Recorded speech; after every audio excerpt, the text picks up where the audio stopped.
is Radhika Gaur with the session number 8 of your chapter Sound, and in this session here we are going to discuss about range of hearing. So let's start with range of hearing. The average frequency range over which the human ear is sensitive is called audible range. कोई भी average frequency range जहां तक जो human ear है वो sensitive होता है उसे हम ऑडिबल रेंज बोलते हैं. क्लियर? तो रेंज ऑफ हियरिंग सिंपली वो रेंज होगी जहां तक जो ह्यूमन ईयर है वो सेंसिटिव है, जहां तक कि साउंड को ह्यूमन ईयर इजीली सुन सकता है, हियर कर सकता है, उसे रेंज ऑफ हियरिंग बोलते हैं. Clear? That the average frequency range over which human ear is sensitive is called Audible range. Clear? In the audible range of the average human ear is 20 to 20,000 hertz. जो audible range है average human ear की वो क्या है 20 to 20,000 hertz के बराबर. Is that clear to you? So the thing is that what are infrasonic sound? Infrasonic और ultrasonic दो sounds के बारे में हम इस चैप्टर में डिस्कस करेंगे. तो फर्स्ट जो चीज आती है वो ये है कि infrasonic sounds क्या होते हैं. Sound wave having frequency less than 20 Hz and greater than 0 are called infrasound. वो sound waves जिनकी frequency 20 Hz से कम होती है या 0 से greater than होती है, उन sounds को हम क्या बोलते हैं? infrasound बोलते हैं. That is वो sound waves जिनकी frequency 0 Hz से 20 Hz के बीच में लाया करती है, उन्हें हम infrasonic sounds बोलते हैं. Infrasonic sounds को human being obviously listen नहीं कर सकते. Is that clear to you? That sound waves having frequency less than 20 Hz and greater than 0 are called infrasounds. While the ultrasonic sounds कौन से होते हैं? Sound waves having frequency more than 20,000 Hz are called ultrasound. वो sound waves जिनकी frequency 20,000 Hz से ज़्यादा होती है उसे हम अल्ट्रासाउंड बोलते हैं और उससे भी ह्यूमन बींग्स हियर नहीं कर सकते. क्लियर? क्योंकि ह्यूमन बींग्स की ऑडिबल रेंज 20 to 20,000 हर्ट्ज के बीच में होती है. 20 से बिलो वाले इंफ्रासोनिक साउंड वेव्स होते हैं और 20,000 से अबव वाले अल्ट्रासाउंड सोनिक वेव्स होते हैं और we can say ultrasonic sound waves होते हैं. Clear? That the sound waves having frequencies more than 20,000 hertz are called ultrasound. अब बताते हैं हियरिंग एड क्या होता है. People with hearing loss may need a hearing aid. वो पीपल्स जो जिन्हें सुनने में प्रॉब्लम होती है, जिनको हियरिंग प्रॉब्लम्स हैं, उन्हें हियरिंग एड की रिक्वायरमेंट होती है. A hearing aid is an electronic battery operated devices. जो हियरिंग एड है वो क्या होता है? एक इलेक्ट्रॉनिक और बैटरी ऑपरेटेड डिवाइस है. The hearing aid receives sound through a microphone. और ये जो हियरिंग एड होता है ये साउंड रिसीव करता है एक माइक्रोफोन के through. The microphone converts the sound waves to electrical signal. जो माइक्रोफोन है वो क्या करता है? वो साउंड वेव्स को इलेक्ट्रिकल सिग्नल्स में कन्वर्ट कर देता है. These electrical signals are amplified by the amplifier. ये जो इलेक्ट्रिकल सिग्नल्स होते हैं इन्हें एम्पलीफाई के थ्रू एम्पलीफाई किया जाता है. The amplified electrical signals are given to a speaker of the hearing aid. ये जो अब एम्पलीफाइड इलेक्ट्रिकल सिग्नल्स हैं ये उस स्पीकर को दिए जाते हैं जो हियरिंग एड यूज कर रहा होता है. आई मीन टू से जो हियरिंग एड है उसके स्पीकर को जो एम्पलीफाइड इलेक्ट्रिक सिग्नल्स हैं वो प्रोवाइड किए जाते हैं. Speaker converts the amplified electrical signal to sound. अब जो स्पीकर है हियरिंग एड का वो क्या करता है? वो एम्पलीफाइड इलेक्ट्रिकल सिग्नल्स को साउंड में कन्वर्ट कर देता है and sends to the ear of the clear hearing. और उसके बाद में वो ईयर को सेंड करता है वो, और जो हियरिंग होती है वो एकदम क्लियर होती है. दैट इज जो पर्सन हियरिंग प्रॉब्लम से फेस कर रहा होता है वो इजीली सुन सकता है. कैसे सुन सकता है? कैसे हियर कर सकता है? By using hearing aid. Hearing aid में क्या होता है? सिंपली एक बैटरी ऑपरेटेड इलेक्ट्रॉनिक डिवाइस होती है. ये क्या करती है? माइक्रोफोन के थ्रू जो साउंड है उसको रिसीव करती है. माइक्रोफोन क्या करता है? जो साउंड वेव्स है उसे इलेक्ट्रिकल सिग्नल्स में कन्वर्ट कर देता है. ये जो इलेक्ट्रिकल सिग्नल्स हैं ये एम्पलीफायर के थ्रू एम्पलीफाइड होते हैं. एम्पलीफाइड इलेक्ट्रिकल सिग्नल्स को हियरिंग एड के स्पीकर तक भेज दिया जाता है और जो स्पीकर है वो एम्पलीफाइड इलेक्ट्रिकल सिग्नल्स को साउंड में कन्वर्ट कर देता है और पर्सन इजीली सुन सकता है. So that was all about hearing aid. अब आते हैं एप्लीकेशंस ऑफ अल्ट्रासाउंड्स. जो अल्ट्रासाउंड वेव्स हैं उनके जो एप्लीकेशंस हैं वो क्या है? Actually ultrasounds are high frequency waves. Simply जो अल्ट्रासाउंड्स हैं वो काफी हाई फ्रीक्वेंसी वेव्स होती हैं. उनकी जो रेंज होती है वो 20,000 हर्ट्ज से अबव होती है. Ultrasounds are able to travel along well-defined paths even in presence of obstacle. क्योंकि इनकी हाई फ्रीक्वेंसी होती है, इसी वजह से जो अल्ट्रासाउंड्स हैं वो इजीली वेल डिफाइंड पाथ्स के थ्रू ट्रेवल कर सकते हैं even in the presence of obstacles. Obstacle की प्रेजेंस में भी जो अल्ट्रासाउंड्स हैं वो ट्रेवल कर सकते हैं. Ultrasounds are used extensively in industries and for medical purposes. जो अल्ट्रासाउंड्स होते हैं वो एक्सटेंसिवली यूज होते हैं इंडस्ट्रीज में और मेडिकल पर्पसेस के लिए भी ये यूज होते हैं. Ultrasound is generally used to clean parts located in hard to reach places. जो अल्ट्रासाउंड्स है नॉर्मली उन क्लीन पार्ट्स को उन पार्ट्स को क्लीन करने के लिए यूज होते हैं जो हार्ड टू रीच प्लेसेस पे अवेलेबल है, दैट इज जो बॉडी के इनसाइड अवेलेबल है, जहाँ पे जो डॉक्टर्स नॉर्मली नहीं पहुंच सकते वहां पे वो अल्ट्रासाउंड वेव्स का यूज करके उन्हें क्लीन कर सकते हैं. For example spiral tube, odd shaped parts, electronic components, etc. They all can be cleaned by using ultrasonic or we can say ultrasound waves. Clear? Object to be cleaned are placed in a cleaning solution and ultrasonic waves are sent into the solution. जिस भी object को clean किया जाना होता है, जैसे हमारे normally spiral tubes हुए या ऑड शेप पार्ट्स हुए, इलेक्ट्रॉनिक कंपोनेंट्स हैं, उन किसी को भी जिसको हमें क्लीन करना है उसे हम एक सॉल्यूशन में रखते हैं, क्लीनिंग सॉल्यूशन में रखते हैं और उस सॉल्यूशन में हम क्या करते हैं, अल्ट्रासोनिक वेव्स को भेज देते हैं. Due to high frequency the particles of dust, grease and dirt get detached and drop out. High frequency होती है अल्ट्रासोनिक साउंड्स की, इसकी वजह से क्या होता है कि जो पार्टिकल्स होते हैं डस्ट के, ग्रीस के या डर्ट के पार्टिकल्स होते हैं वो डिटैच हो जाते हैं और ड्रॉप आउट हो जाते हैं.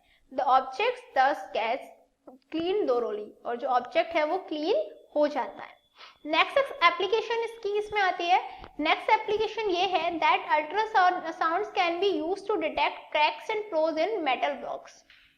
जितने भी हमारे मेटल ब्लॉक्स होते हैं उनमें भी क्रैक्स एंड फ्लॉज को डिटेक्ट करने के लिए हम अल्ट्रासाउंड का यूज कर सकते हैं. Metallic components are generally used in construction of big structures like building, bridge, machines and also scientific equipments. जितने भी हमारे मेटेलिक कंपोनेंट्स हैं वो कहाँ कहाँ यूज होती हैं, जितने भी हमारे बिग स्ट्रक्चर्स हुए, बिल्डिंग्स हुई, ब्रिजेस हुए, मशीन्स हुई, साइंटिफिक इक्विपमेंट्स हुए, उन्हें फॉर्मेशन करने के लिए हम यूज करते हैं मेटेलिक कंपोनेंट्स का. The crack or holes inside the metal blocks which are invisible from the outside reduce the strength of the structure. Simple सी चीज है, यदि किसी भी मेटल ब्लॉक में कोई होल है इनसाइड जो बाहर से हम नहीं देख सकते, जो इनविजिबल है, तो वो क्या करेगा, वो जो भी हम स्ट्रक्चर फॉर्म कर रहे हैं, कोई बिल्डिंग बना रहे हैं, कोई ब्रिज बना रहे हैं, कोई मशीन बना रहे हैं, कोई भी साइंटिफिक इक्विपमेंट बना रहे हैं, यदि मेटल ब्लॉक में होल होगा तो वो ऑब्वियसली उसकी स्ट्रेंथ को रिड्यूस कर देगा. अब बाहर से तो हम उसके होल को देख नहीं सकते और ना ही हम मेटेलिक ब्लॉक को तोड़ के उसे ब्रेक करके देख सकते हैं, क्योंकि मेटेलिक ब्लॉक की तो हमें रिक्वायरमेंट है. तो हम क्या करते हैं, हम उस पर अल्ट्रासोनिक वेव्स को पास आउट कराते हैं, अलाउ कराते हैं. Clear that ultrasonic waves are allowed to pass through the metal block and detectors are used to detect the transmit waves.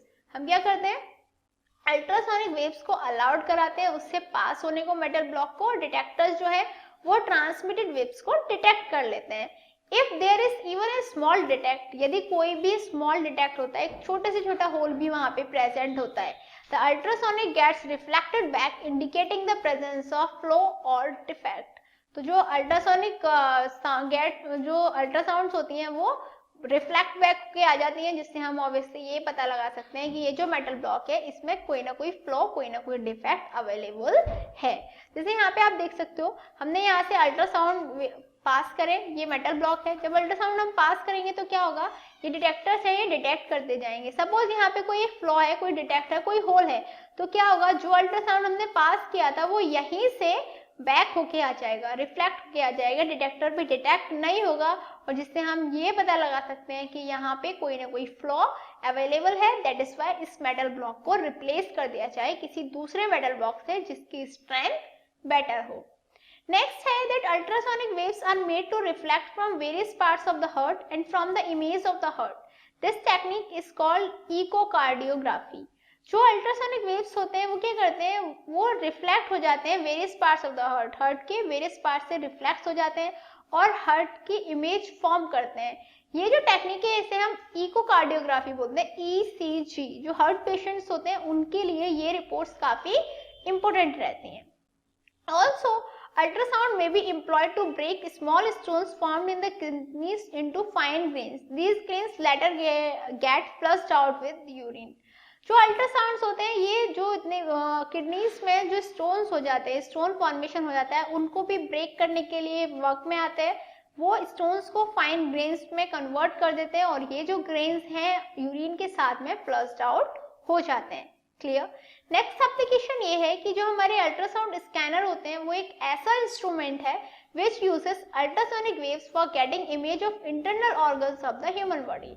Ultrasound scanner वो इंस्ट्रूमेंट्स होते हैं जो अल्ट्रासोनिक वेव्स का यूज करते हैं बॉडी के अंदर जितने भी हमारे ऑर्गन्स प्रेजेंट होते हैं उनकी इमेज को गेट करने के लिए। अ डॉक्टर में image the patient's organs such as liver, gall bladder, uterus, kidney etcetera.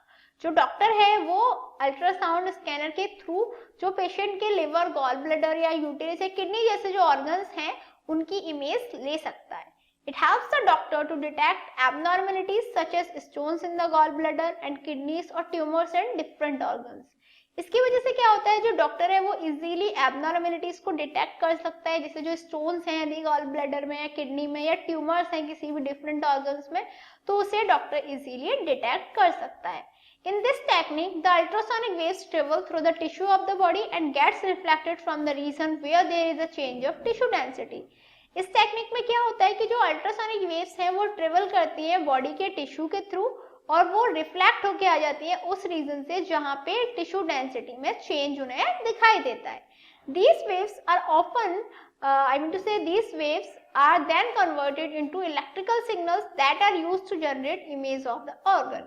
ये जो वेव्स हैं इनको क्या कर दिया जाता है, बाद में फिर ये कन्वर्ट कर दी जाती है इलेक्ट्रिक सिग्नल्स में जो यूज होती है to generate image of the organ. Organ की इमेज जनरेशन के लिए इलेक्ट्रिकल सिग्नल्स में इन्हीं वेव्स को कन्वर्ट कर दिया जाता है।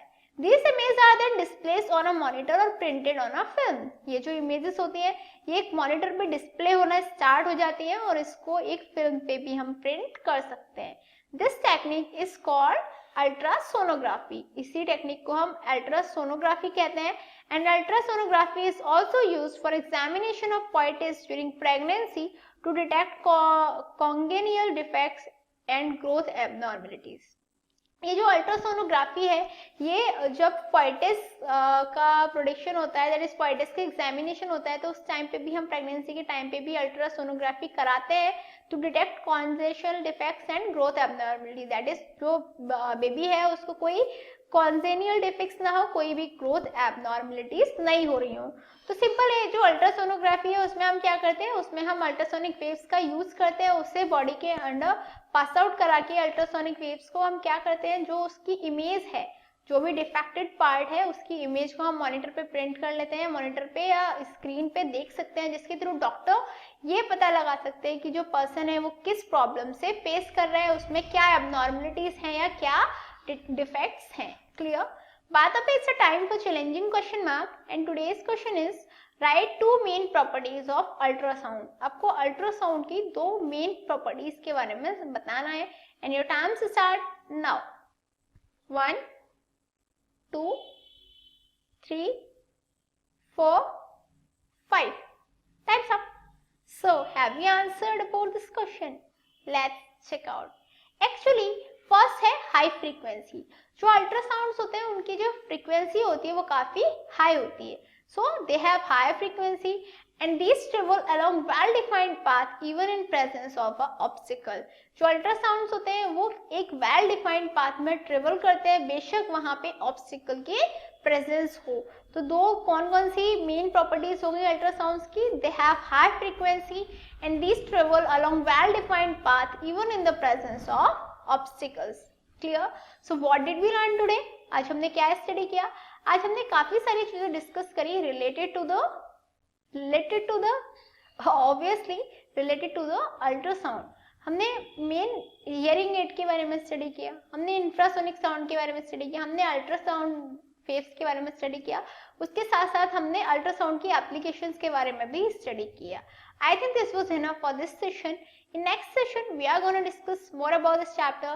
Till then, good luck.